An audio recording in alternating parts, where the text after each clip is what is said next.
الحمد لله رب العالمين والعاقبة للمتقين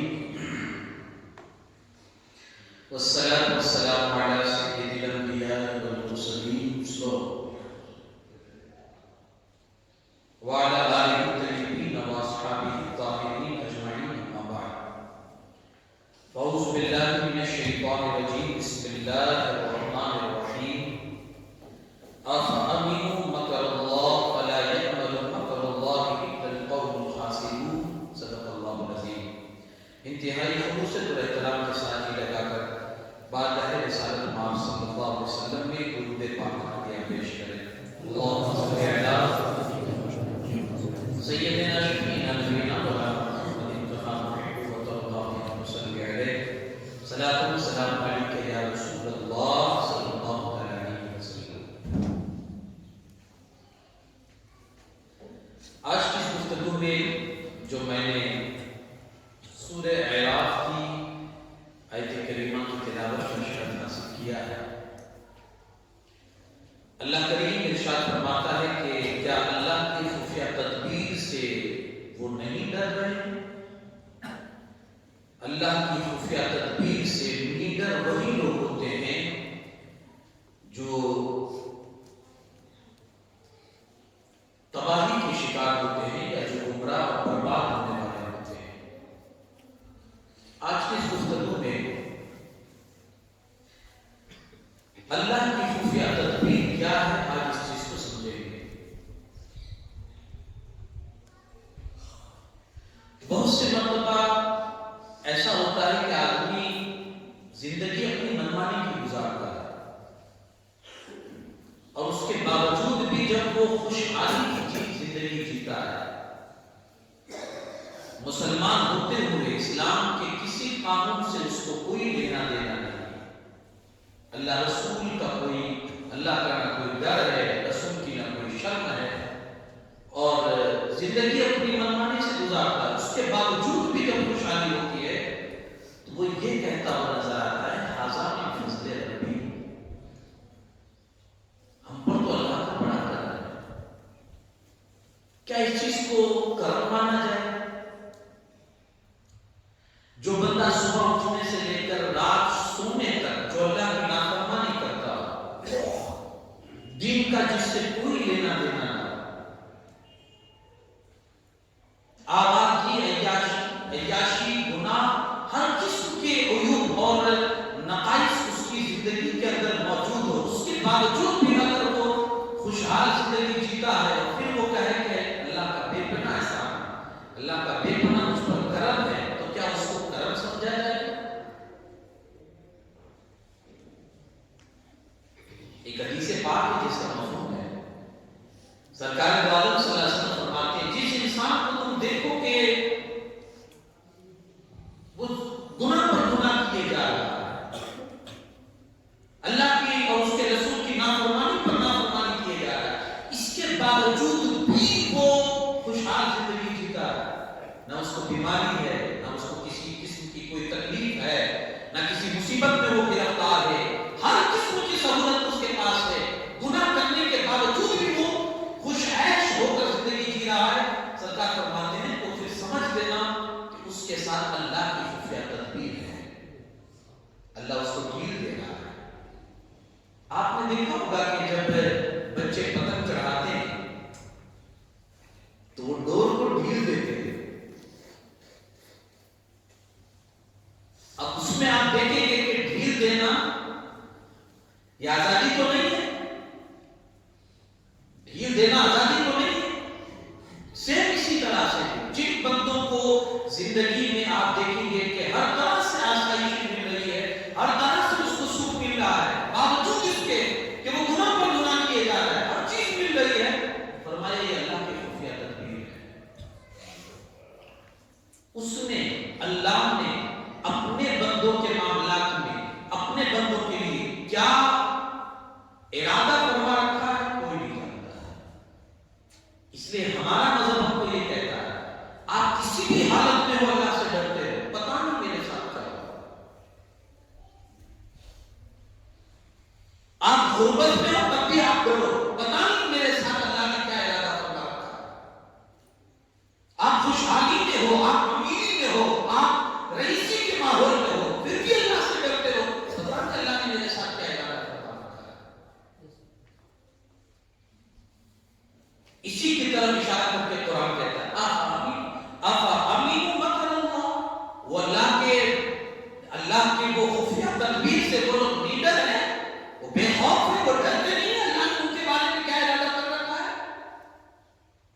آئیے تھوڑا حدیث کی برگردانی بھی کریں تاکہ آپ کو پتہ چل جائے کہ اس حوالے سے احادیث میں کیا خلاصہ ملتا ہے۔ علامہ نعیم الدین مراد آبادی علیہ رحمہ اس آیت مبارکہ کے تحت فرماتے ہیں کہ اس کے مخلص بندے اس کا خوف رکھتے ہیں۔ اللہ کے جو مخلص بندے ہوتے ہیں وہ ہمیشہ ڈرتے رہتے ہیں۔ پتہ نہیں میرے بارے میں آپ کو یاد ہوگا حضرت عمر فاروق اعظم کا ایک فرمان ہے، اگر قیامت کے دن ندا کرنے والا، آواز لگانے والا یہ آواز لگائے کہ سارے لوگ جنتی ہے فقط ایک آدمی دوزخی ہے، سارے لوگ جنتی ہیں، حضرت عمر فاروق اعظم کہتے ہیں مجھے ڈر ہوگا کہ کہیں وہ دوزخی میں تو نہیں ہوں۔ حضرت عمر فاروق اعظم سرکار فرماتے ہیں حق جس کی زبان پر بولتا ہے وہ عمر فرماتے لوکانا نبی لوکانا باقی نبی لوکانا عمر بن الخطاب، اگر میرے بعد کوئی نبی ہوتا عمر بن خطاب ہوتے، مگر چونکہ میرے بعد نبوت کا دروازہ بند ہو چکا ہے اس لیے وہ نبی نہیں ہے۔ اس شان کے معنی لیکن خوف خدا کیا ہے؟ یہ اللہ کے وہ مخلص بندے ہیں، کہتے ہیں اگر قیامت کے دن پکارنے والا یہ پکارے سارے لوگ جنتی ہے ایک بندہ دوزخی ہے، کہا میں ڈروں گا کہیں وہ میں تو نہیں ہوں۔ اور اگر پکارنے والا یہ کہے کہ سارے لوگ دوزخی ہے فقط ایک بندہ جنتی ہے، ایک بندہ، حضرت عمر فرماتے ہیں مجھے اللہ سے امید ہوگی کہ وہ ایک بندہ نہیں ہے۔ دونوں پہلو سے امید بھی بندے کو ہونی چاہیے اپنے رب کی ذات سے، اور اپنے رب کا خوف بھی بندے کے اندر ہونا چاہیے کہ اللہ نے اس کے بارے میں کیا ارادہ فرما رکھا ہے۔ ہمارے یہاں جنرلی اگر دیکھا جائے تو جو جتنا امیر ہوتا ہے، جو جتنا دولت کی ریلے میں لت پت ہوتا ہے، لوگ اس کو سمجھتے ہیں اللہ بڑا مہربان ہے اس کو، اور اس کو خوش نصیب انسان سمجھتے ہیں۔ دولت کا بڑھ جانا خوش نصیبی نہیں ہے، جی ہاں دولت کا بڑھ جانا خوش نصیبی نہیں ہے، ورنہ قارون کے خزانے نہیں، قارون کے خزانوں کی چابیاں کئی گدھوں اور کھچروں پر لاد کر جاتی تھی۔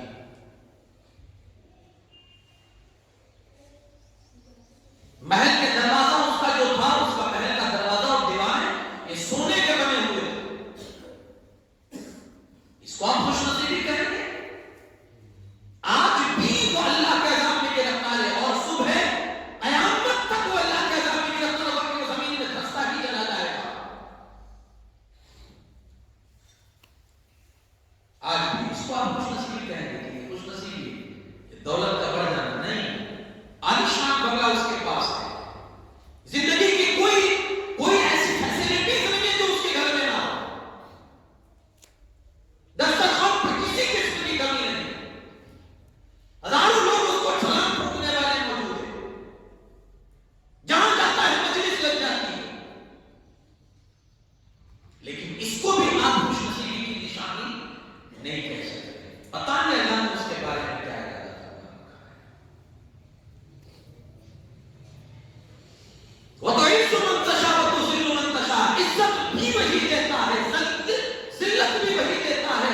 یاد رکھنا اس کے ارادے انوکھے ہیں،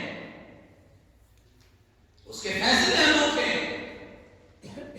تو جب چاہتا ہے نا تو عزت کی جگہ سے بھی آپ کو ذلیل اور ذلت دلوا سکتا ہے، اور وہ اگر چاہے تو ذلت کی جگہ میں سے بھی آپ کو عزت سے مالا مال کر سکتا ہے۔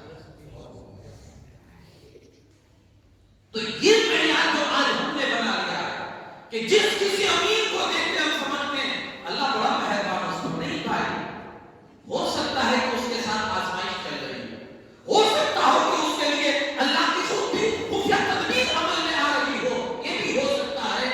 کوئی ضروری نہیں ہے کہ مال و دولت کا جانا، لوگوں کا نزدیک اس سے ہو جانا، لوگوں کا اس کے لیے واہواہی کرنا، کوئی ضروری نہیں ہے کہ یہ خوش نصیبی کی نشانیاں ہو۔ ایسا بھی ہو سکتا ہو کہ اللہ نے اس کے لیے خفیہ تدبیر اللہ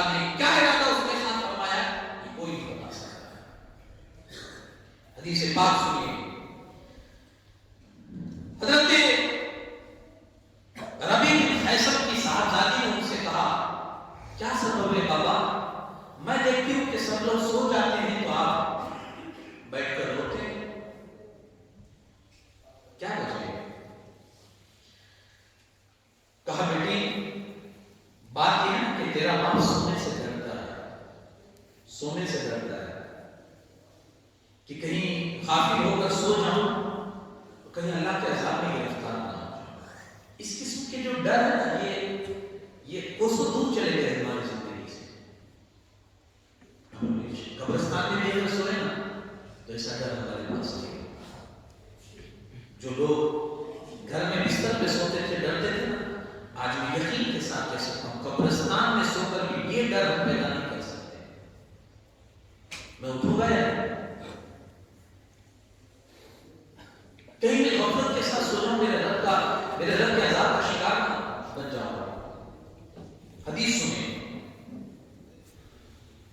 نبی پاک صلی اللہ علیہ وسلم فرماتے ہیں جب تم کسی بندے کو دیکھو کہ اللہ اسے اس کی خواہش کے مطابق عطا کرتا ہے، وہ جو جہاں ہاتھ ڈالتا ہے کامیابی مل جاتی ہے، جیسا چاہتا ہے ویسا مل جاتا ہے اس کو۔ جس بندے کو ایسا دیکھو، سرکار فرماتے ہیں جیسا چاہتا ہے ویسا مل جاتا ہے اس کو، جہاں ہاتھ ڈالتا ہے کبھی نسبت نہیں ہوتا ہے، ہمیشہ کامیابیاں اس کے قدم چومتی ہے۔ جس بندے کو ایسا دیکھو، سرکار فرماتے ہیں حالانکہ وہ اپنے گناہ پر قائم ہے، دینی سدھارا کچھ نہیں، نماز ایک وقت کی نہیں، اللہ رسول سے کوئی ناطہ نہیں، لیکن پھر بھی جہاں ہاتھ ڈالتا ہے کامیابی ملتی ہے، جیسا چاہتا ہے زندگی گزارتا ہے۔ سرکار فرماتے ہیں اگر ایسا کسی کو دیکھو تو سمجھ لینا کہ یہ اللہ کی طرف سے اس کے لیے ڈھیل ہے، اللہ ڈھیل دے رہا ہے، کہاں تک جائے گا؟ وہ مٹی بھی اٹھاتا ہے تو وہ سونا بن جاتی ہے، ڈھیل ہے اللہ کی طرف سے۔ پھر سرکار نے آیت کریمہ تلاوت فرمائی فَلَمَّا نَسُوا مَا ذُكِّرُوا بِهِ فَتَحْنَا عَلَيْهِمْ أَبْوَابَ كُلِّ شَيْءٍ حَتَّى إِذَا فَرِحُوا بِمَا أُوتُوا أَخَذْنَاهُمْ بَغْتَةً فَإِذَا هُمْ مُبْلِسُونَ۔ اللہ فرماتا ہے پھر جب انہوں نے بھلا دیا وہ نصیحتیں جو ان کو کی گئی تھی، ان کو جو سمجھایا گیا تھا وہ سب بھول گئے، ان کو جو بتایا گیا تھا وہ ساری نصیحتیں انہوں نے فراموش کر دی، وہ سب نصیحتیں بھول گئے۔ اللہ فرماتا ہے جب وہ بھول گئے وہ نصیحتیں جو ان کو کی گئی تھی، اللہ فرماتا ہے پھر ہم نے ان پر روزی کے دروازے کھول دیے،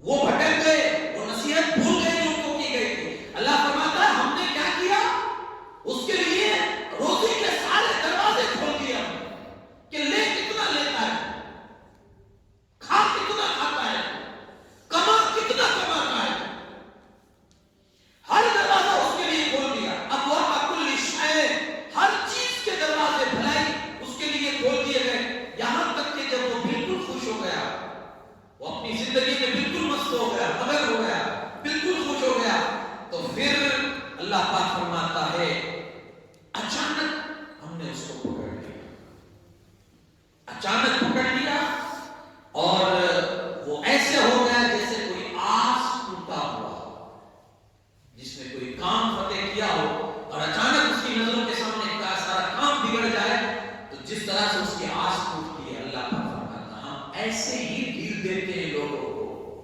کہ وہ ہمارے نافرمانی پر نافرمانی کرتا چلا جاتا ہے، گناہ پر گناہ کرتا چلا جاتا ہے، اور اللہ اور رسول کی طرف سے جتنی نصیحتیں اس کو آئی تھی سب اس نے بھلا دی، تو اللہ فرماتا ہے پھر ہم اس کو ڈھیل دے دیتے ہیں، سارے دروازے اس کے لیے کھول دیتے ہیں، جا تو بھی اب موج کر۔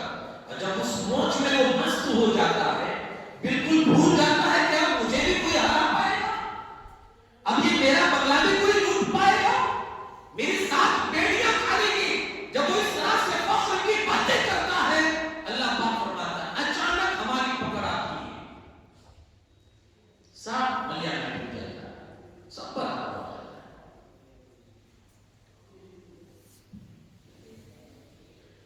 اس کی جو خفیہ تدبیر ہمیشہ انسانوں کو اس کی خفیہ تدبیر سے مسلمانوں کو ڈرتے رہنا چاہیے۔ پتہ نہیں اللہ نے ہمارے ساتھ کیا ارادہ فرمایا، پتہ نہیں کیا ارادہ فرمایا۔ دیکھیے گناہوں کی سزا کے طریقے مختلف ہیں، الگ الگ ہیں دنیا میں۔ ایک طریقہ گناہ کی سزا کا یہ ہے کہ آپ نے گناہ کیا